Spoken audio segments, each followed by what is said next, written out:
Canadian academics support self-determination, ask direct U.S. action. Stressing on the recognition of the self-determination of Tamils as the basis for any solution to the crisis in the island of Sri Lanka, Canadian academics for Tamil rights in a press conference Wednesday in Toronto said that the proscription of the LTTE had affected the peace initiatives and Canada was a party to be blamed. These are Sri Lanka's internment camps, where tens of thousands of Tamils who fled the war are held. As a journalist, you can't come here unless the army guides you around.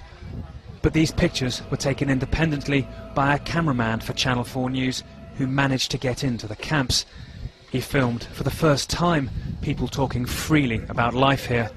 They wanted their identities hidden, but spoke of the thirst, the struggle that came here after the perilous trek from the front lines. One man said he's an aid worker at the camp.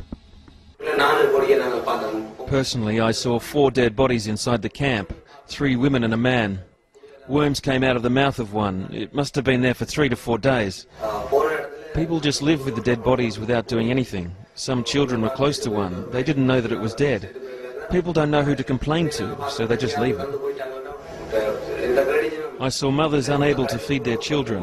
One asked me with tears for 2 spoons of milk powder to feed her kid, but I couldn't help her. Stories of families separated by war and then imprisoned apart during the peace. Fathers and mothers without their children, this man looking for his parents. There's still children here without their parents. They're living through hardship. We don't have a life here. This is a jail. We don't know who is alive and who is dead. We learned of 2 children who died when they were caught up in a crowd that was trying to get to a food distribution truck. People were exhausted. They were only thinking about getting food, nothing else. Not even children under their feet. There's a lack of coordination and competence here. The government's only objective is to eradicate people from the areas the Tamil Tigers controlled.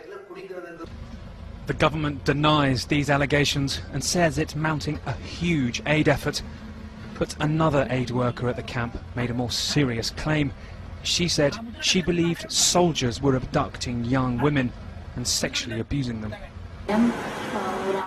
One elderly mother was crying inside the camp. I asked why. She said they'd taken her daughter away and she hadn't heard from her at all. There were many people taken from the camps that go missing. The women are sexually abused and no one takes any action. There's no one to complain to. Nobody dares to talk. They know they're being watched. They're afraid they'll go missing. As an immediate remedy to the grave situation at the moment, the IC and UN should take food and medicine directly to Vanni, and if not possible they should pressure the US to do it. It may look strange, but it is the only option if anyone wants to save the lives of the people in Vanni, was the opinion expressed in the press conference, citing the urgency. The press conference at Hotel Marriott Wednesday, attended by local, national and international media, was a sequence to a statement sent to the Prime Minister of Canada by the Academic Forum last week, signed by 125 academic professionals of the various universities and institutions of Canada and by prominent academic personalities. The root cause of the problem is the inability or unwillingness of the Sinhala Buddhist state to transform or restructure itself to accommodate Tamil aspirations, the speakers of the conference pointed out. The crisis is more than 60 years old. For more than 30 years the Tamils were waging a non-violent struggle. Unfortunately, the media today concentrates only on the last 30 years, was a concern of the conference speakers.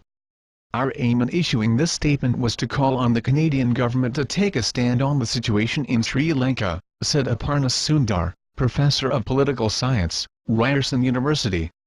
Talking on the initiative of the Canadian academics, the largest Tamil diaspora outside of Sri Lanka is in Canada, said Professor Aiken, professor of law at Queen's University and a member of the group, adding that the fact that so many Canadian Tamils are continuing to lose family members and friends in the ongoing crisis is what prompted us as concerned Canadian academics to stand in solidarity with them. Another member of the group, Ryerson University sociology professor Alan Sayre said we have a responsibility to act in the face of the humanitarian and human rights catastrophe confronting the Tamil population of Sri Lanka. The level of mobilizations among Tamils in Toronto has been truly impressive, and they are asking for our solidarity so they do not feel they are facing this crisis alone.